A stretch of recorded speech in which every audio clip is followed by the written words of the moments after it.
பழைய காலத்தில் சுந்தரபுரம் என்ற ஒரு ராஜ்யம் இருந்தது. அந்த ராஜ்யத்தில் முருகன் என்ற ஒரு ஏழ்மையான மனிதர் வாழ்ந்துட்டு வராரு. ஒருமுறை முருகன் தன்னுடைய மனைவிக்காக நகை எடுப்பதற்காக சந்தை கடைக்கு போனாரு.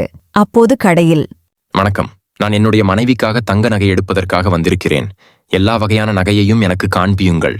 நான் அதை பார்த்து எது என் மனைவிக்கு பிடிக்குமோ அதை நான் எடுத்துக்கொள்கிறேன். தாராளமாக. நான் எடுத்து தருவதற்கு பதிலாக நீங்களே உள்ளே வந்து பாருங்களேன். உங்களுக்கு எது பிடிக்குமோ அதை எடுத்துக் கொள்ளுங்கள்.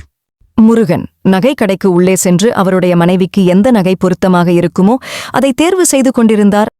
அப்போது, ஆஹா, இவன் பார்க்கறதுக்கு நல்லா இளிச்சவாய் மாதிரி இருக்கிறானே.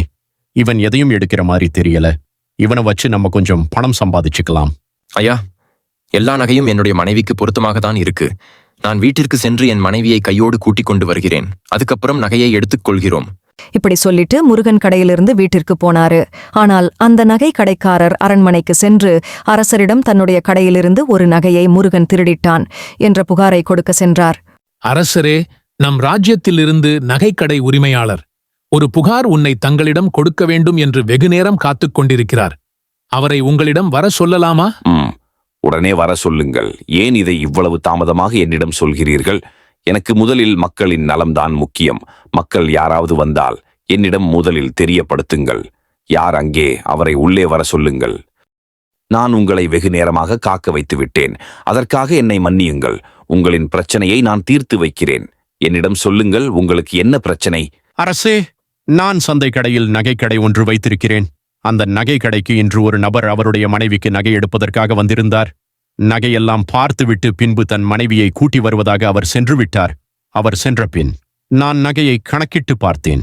விலை உயர்ந்த ரத்தினங்கள் ஒன்று காணாமல் போயிருந்ததை நான் கண்டுபிடித்தேன். இதை அவரிடம் கேட்பதற்குள் அவர் சென்று விட்டார்.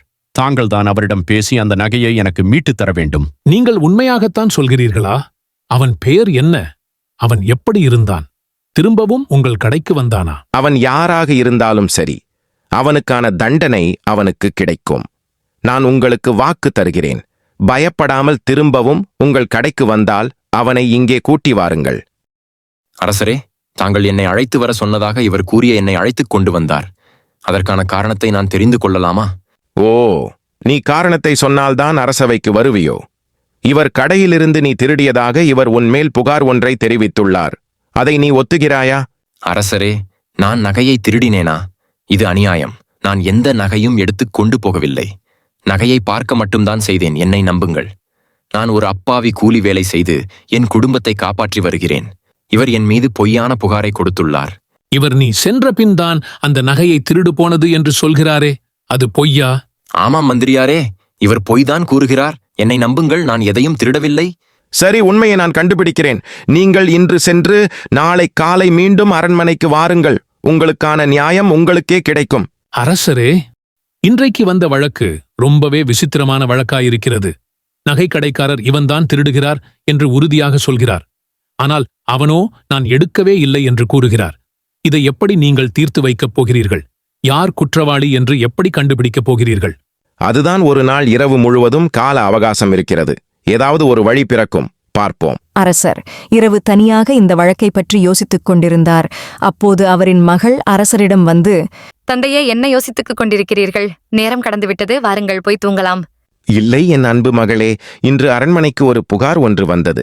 அதை பற்றிதான் யோசித்துக் கொண்டிருக்கிறேன். சரி தந்தையே, இன்று இரவு நான் தோட்டத்தில் ஒரு மரக்கன்று நட்டு வைத்தேன். அது எப்பொழுது வளரும் என நான் ரொம்பவே ஆர்வமாக இருக்கிறேன். ஏனென்றால் அந்த மரத்தில் ஒரு அழகிய பூக்கள் பூக்குமாம். அந்த பூ பூத்த உடனே அந்த மரத்தை வெட்டி விடுவேன். ஏனென்றால் பூ மட்டும்தான் நன்றாக இருக்கும். அதுவும் 1 வருட காலம்தான் பூ பூக்கும்.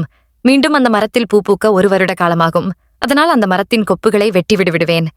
சரி தந்தையே, நான் அறைக்கு செல்கிறேன். சரி மகளே, நீ சென்று ஓய்வெடு. அரசரின் மகள் அறைக்கு சென்ற பின் அவரின் மகள் பேசியதை யோசித்துக் கொண்டே இருந்தார்.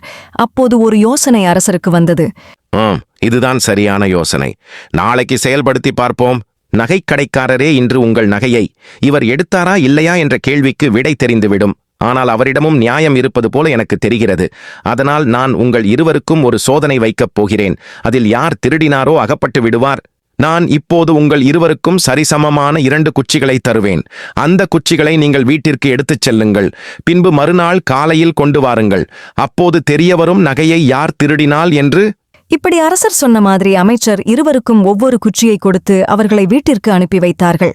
இப்போது சென்று வாருங்கள். நாளை தீர்ப்பு கொடுக்கும் நாள். அரசே, நாமும் பல புகாரை பார்த்திருக்கிறோம். ஆனால் உடனே நீங்கள் நீதி வழங்கி விடுவீர்கள். ஆனால் இந்த வழக்கில் ஏன் குச்சியை வைத்து நீதி வழங்க முடிவு செய்துள்ளீர்கள்? அமைச்சரே, நீங்கள் ஏன் இவ்வளவு ஆர்வமாக இருக்கிறீர்கள்? மக்களோடு சேர்ந்து நீங்களும் காத்திருக்கத்தான் வேண்டும். இப்போது சென்று ஓய்வெடுங்கள். நாளை அரண்மனையில் அதற்கான பதிலை நீங்கள் தெரிந்து கொள்வீர்கள். மறுநாள் காலையில் அரசபையும் கூடியது. இதில் யார் பொய் சொல்லியிருப்பார்கள் என்ற ஆர்வம் மக்களிடையே அதிகமாக இருந்தது. அதனால் அனைவரும் அரண்மனைக்கு சென்றார்கள். நீங்கள் இருவரும் உங்களுக்கு கொடுக்கப்பட்ட குச்சிகளை எடுத்துட்டு வந்தீர்களா?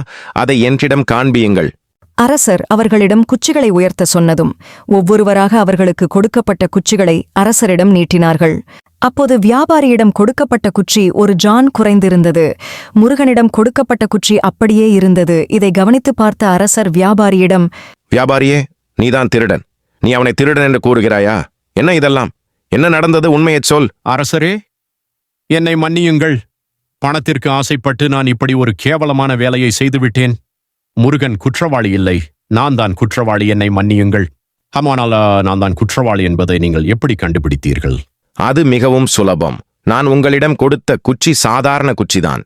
அந்த குச்சி ஒரு ஜான் எல்லாம் வளராது. இது நான் உங்களுக்கு வைத்த பொறி, அதில் நீங்கள் மாட்டிவிட்டீர்கள். அந்த குச்சி ஒரு ஜான் அளவு வளர்ந்து விடுமோ என்று எண்ணி நீங்கள் அதை வெட்டிவிட்டீர்கள். ஆனால் முருகன் எந்த குற்றமும் செய்யாமல் அந்த குச்சியை திரும்பவும் எடுத்து வந்தான். இதற்கான தண்டனை 1 மாத காலம் நீ சிறை தண்டனையில் இருக்க வேண்டும். முருகன், நீ உண்மையாகவும் நியாயமாகவும் இருந்தாய். அதனால் உனக்கு அரசு வேலை கொடுத்து இந்த ராஜ்யத்தில் உன்னை நல்ல ஒரு மனிதராக மாற்ற நினைக்கிறேன். இப்படி அரசர் முருகனுக்கு அரசு வேலை கொடுத்து அந்த நகை கடைக்காரரை 1 மாத காலம் சிறை தண்டனையும் கொடுத்து திருப்பளித்தார். இந்த வீடியோ உங்களுக்கு பிடிச்சிருந்தா லைக் பண்ணுங்க, ஷேர் பண்ணுங்க, மறக்காம நம்ம சேனலை சப்ஸ்கிரைப் பண்ணிக்கோங்க. நன்றி.